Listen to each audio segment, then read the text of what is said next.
Haters gonna hate. Welcome to WatchMojo.com, and today we're counting down our picks for the top 10 things people hate for no good reason. Being vegan just makes you better than most people. Bingo. Before we begin, we publish new content every day, so be sure to subscribe to our channel and ring the bell to get notified about our latest videos. For this list, we're looking at things, groups, actions, or whatever that seem to attract high levels of negative judgment, with little rational reasoning behind it. Take a picture, it'll last longer. I'm sorry, it's a little distracting. For the record, we're not necessarily saying we hate these things. Socks with sandals? Lame, Dad, lame. Number 10. PDA. Making out can be a wonderful experience. Over or under clothing explorations can be exhilarating. And don't get us started on the other stuff. But as pleasurable as these simple acts are, there's just something icky about seeing other people express their love, or worse yet, lust in public. Which one do you want to go to, Schmoopy? You call me Schmoopy, you're Schmoopy. You're Schmoopy. You're Schmoopy. It's awkward as hell when the frisky couple beside you on the bus invades your personal space. But haven't we all felt that uncontainable urge before? In the end, the only person who should be concerned about a bit of hand-holding or bum patting is the one whose hand's being held or bum's being patted. God, your eyes are so blue. Number 9. Vegans. So they don't eat meat. That just means more meat for the rest of us. Okay, it's true that having a vegan friend can be a source of mild irritation when making dinner plans, but as long as they don't force-feed you tofu and lentils, it shouldn't be a big deal. I partake not in the meat, nor the breast milk, nor the ovum of any creature with a face. Is it that some people view this lifestyle choice as a judgment on their own meat-eating habits? Or do their vegan friends just keep reminding them how cute baby cows are or how smart pigs are? Ultimately, if you and your friend don't agree on the deliciousness of a double bacon cheeseburger, who cares? I learned long ago, Lisa, to tolerate others rather than forcing my beliefs on them. Number 8. Sports. We like sports and we don't care who knows. From shooting hoops to the Super Bowl. To sports fans, their sport, team, or player is everything. But for those that don't know which end of the soccer bat they're supposed to shoot with, sports can be pure boredom. The average baseball game lasts 3 hours and might see a solid 10 minutes of action. That's time that could be spent playing Counter-Strike or watching Jurassic Park or something. Anti-sports fanatics are quick to say that sports just don't matter in the grand scheme of things, and don't even get them started on pro athletes' salaries, or how stupidly confusing the rules are, or the inanity of team rivalries. Bottom line, if you don't like sports, just don't watch them. When's the fish game on, guys? Go fish! Go fish! Go fish! Go fish! Yeah, it's gonna be a good one. Number 7. Luddites. It's the dream of the 1890s in Portland. My mustache curls up nice. When we use the term Luddite, we're usually talking about that one friend we have who's still not on Facebook, or who's afraid the internet is taking over our lives, or who can't accept that cell phones are no longer reserved for 1980s stockbrokers. So, yeah, it's like everyone's just stuck in an in-between state, not really experiencing anything. Some display an annoying lack of interest in modern technology. Some make very late-to-the-game attempts to catch up, and some are just flat-out technophobes. But how many of them will actually go out and destroy a laboratory because of their beliefs? Not many. Think of it this way. If they don't want to embrace the modern world, it's their loss, not yours. Plus, nobody hates the Amish, right? What's that smell? I was trying to make some butter, but I think I made mayonnaise instead.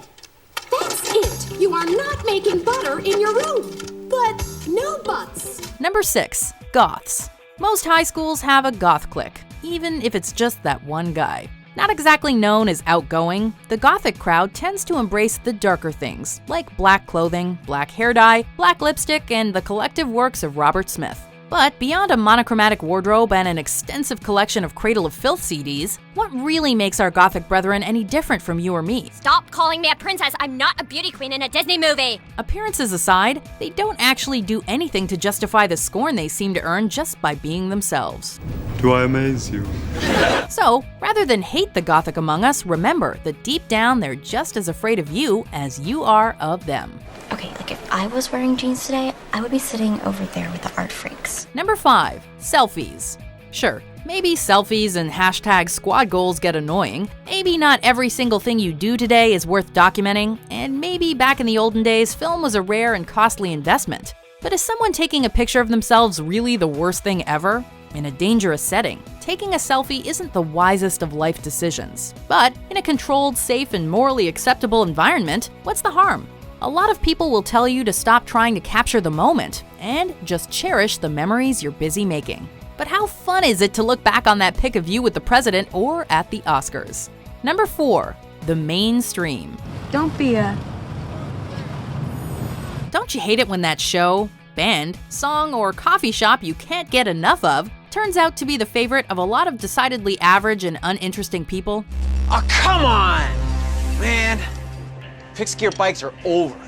Hey, man, take it. It's free. Enjoy it, because they're over. People want nothing more than to be different. There's something special about loving something that only you know about. So when you see the same Big Bang Theory rerun for the 1000th time, or hear the latest Nickelback song, there's no way you can enjoy it, even if it's halfway decent. And that's the thing. Hating the mainstream on sight might mean you're missing out on some stuff that you might actually like. So why not at least give it a try? No one needs to know. That is double wrong. I'm calling everyone I know, and I'm telling them about this. This has gotta stop. Number 3, gingers. They creep us out and make us feel sick to our stomachs. I'm talking, of course, about ginger kids. Even before a certain TV show and its Kick a Ginger Day came along, it was never easy for redheads. Childhood spent being called Carrot Top, or being called stupid for pointing out that carrot tops are green, or being asked if you can even go out in the sun without being reduced to a smoldering pile of ash do far more damage than South Park ever could. Ginger kids eat in the hallway. Yeah, go on, beat it.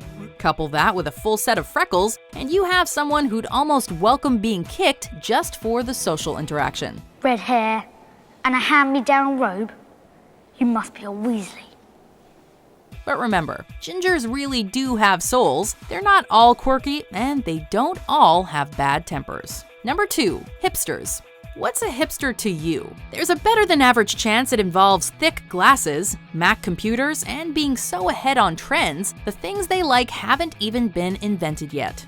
And yeah, it's one thing to just dress in whatever clothes you happen to own, or like the movies and music you like, but it's another thing altogether when you go out of your way to look rundown or have obscure tastes. I need to buy a new desk. You should come with me to the lumberyard. We'll make one. But like, who cares what they do or what they think? Does it really affect you that hipsters prefer Paps to Bud or plaid to polka dots? Pretentiousness is annoying and all, but it's not a great reason to hate an entire group of people. Well, how about the Jesus and Mary chant? Yeah, they always seemed what? They always seemed really great is what they always seemed. They picked up where your precious Echo left off and you're sitting around complaining about no more Echo albums. Before we unveil our number 1 pick, here are a few honorable mentions. They're not smoking, they're vaping. Uh-oh, he just passed it to her. Someone's getting date vaped. Well, just because you're doing a comic doesn't mean you have to use Comic Sans. What? Hater. Number 1, millennials. Technically, a millennial is anyone born in the early 1980s or later.